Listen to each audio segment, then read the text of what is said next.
everybody. Okay, so you guys all remember the show Frasier, right? Sitcom from the 90s, blah, blah, blah.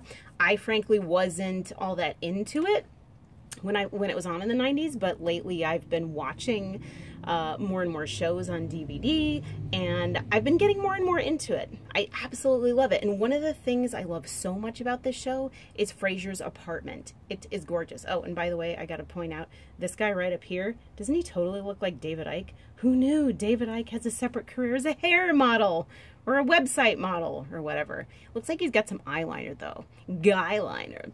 In any case, so basically, I've been watching Frasier for quite some few months now, totally enjoying it because I just got done watching Cheers, and so fun, so awesome, great spinoff. But it's so strange because I distinctly remember being able to see from the panoramic view of his apartment the Space Needle.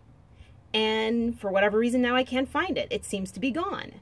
So let me just play a couple clips and you guys can see if you can see if the Space Needle or not. Some of it's a little light, a little slight, but I think you'll get the idea. I love the titles. Our Father whose art ain't in heaven. Oh, hi, Dad. Art Garfunkel. You know, Dad, I was just down in the storage room putting away some boxes. Guess what I came across? That smoking jacket I gave you for Christmas last year. The shiny one? Not shiny, that's silk. Boy, I really missed the boat on that one, didn't I? You know, just buying things for other people, it's so hard sometimes, isn't it? Yeah. Hey, you want some pastrami? There's some more in the fridge. Oh, no, thanks, Dad. I don't really care for pastrami. Isn't that funny, you know? Okay, so I'm looking right here, and it looks like this possibly could be the Space Needle, this outlined thing, but it's really kind of hard to tell. So I don't know quite what this is, but what I'm gonna do is move it on over to a nighttime scene where you should totally be able to see it lit up, if it's even there. Hello, Mr. Bottomsley. Dinner was an absolute nightmare. Fortunately, I was able to slip out of there early and pick you up a little treat. Fresh tuna. You're welcome. Frazier, this is Rod. Write down this number. Okay, now actually, if you look at this down here, this ladder-looking thing, that almost looks like it could be the bottom of the Space Needle, but no, it was never really that close, and they wouldn't have the bottom in front of their window, because who would recognize that? But it does, but I am going to point it out, because I can't figure out what happened to this thing. 79. Don't get mad, but that's Anne's number. I talked to her, and she really thought you were cute and sweet. Honestly, why does everyone assume that I need some companionship in my life? Has the world gone mad, Mr. Bottomsley? You need companionship to make up for the missing Space Needle outside your window! Well, what shall we two bachelors do this evening, Mr. B? Perhaps a crossword puzzle? Maybe watch a little telly? Oh, I know. How about a nice hot bath? This cat looks so pissed. He's got the furrowed brows like Bert from Sesame Street. Teasing. Now, I know that you're used to eating canned tuna, so this will taste different. But if you're like me, I think you'll agree. It's much better. If only there were a treat here for me. What's this? A delicious 9-vegetable winter soup? Oh. Yes, Mr. B, I think you are right about the bay leaves. Mr. Bottomsley. Lovely to see you again, sir. Your customary table, I presume? Splendid. Here you go. Okay, so I'm looking at this here, and I don't see anything out this window that remotely resembles the Space Needle. And I've looked at other episodes where it goes all throughout the panorama. We see these pillars here, and I thought, well, maybe it's behind the pillars, but that's not really how it looks to be designed.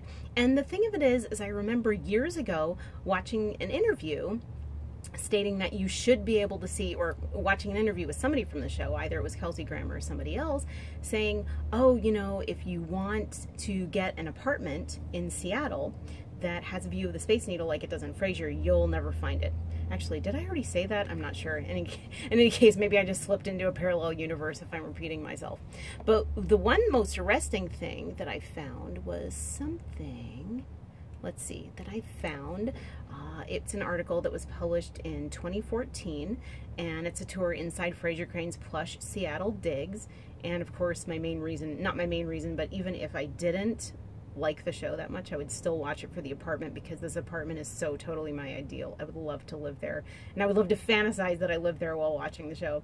But it basically says, say what you will of his many faults, but Frazier Crane from Frasier knew just what he was doing when he bought a place in Seattle's Elliott Bay Towers. The luxurious 3-bedroom, 2-bath spread with killer views of the Space Needle is without question one of the finest fictional bachelor pads ever conjured up. Hey, I'd have it be a spinster pad too. Not a bachelorette, a spinster pad, baby.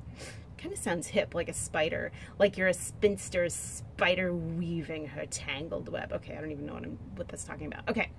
So, even though it hasn't changed in over 20 years, it's as fetching as ever. Where better to spend your Tuesday? And look at that, right here, this thing looks like it could be the Space Needle. And this looks like it's either a rendering or a still from the show. But if you go down further, here it is at night. I don't see any evidence of a Space Needle. So it basically says the wide open common living and dining area very much suits the space, soaking the sophisticated decor with refreshing sunlight. Let's be real though, Seattle doesn't get that much sun. The view is just as stunning at night, even in a torrential downpour. And that's the other thing I loved about that show, all that rain. Ugh, I live in a place that's perpetually parched. And I'm getting the impression that this is what the view should be like. So the Space Needle should be over here. And those ladder type things did look like the Space Needle, but I don't understand, like the ladder things that I showed you in the first video. But I wouldn't understand, first of all, this rendering looks like you should see the Space Needle's top up here.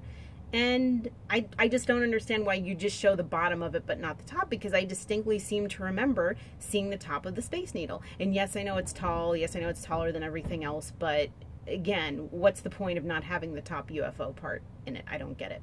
So from the balcony, there's an unobstructed view of the Space Needle. This is what it says: Cary Park and a wide swath of metropolitan area, not too shabby.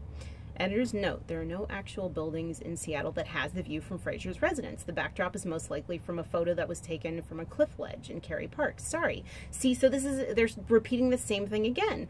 So, and yet it's not there, so I don't understand it. And again, as I said, I've seen the entire panorama in other episodes that I've watched. Sorry, I couldn't find any here for you today, and sorry, my phone's ringing. But in any case, I wasn't able to find any today, although, I mean, I wasn't able to show you any today. I'm a little distracted from the phone, but I just wanted to explore this with you and see what you guys see, or see what you guys think, because it just seems really weird. Of course, you know, when you're exploring parallel realities, all kinds of weird things can happen with TV shows and media as such, as we've seen.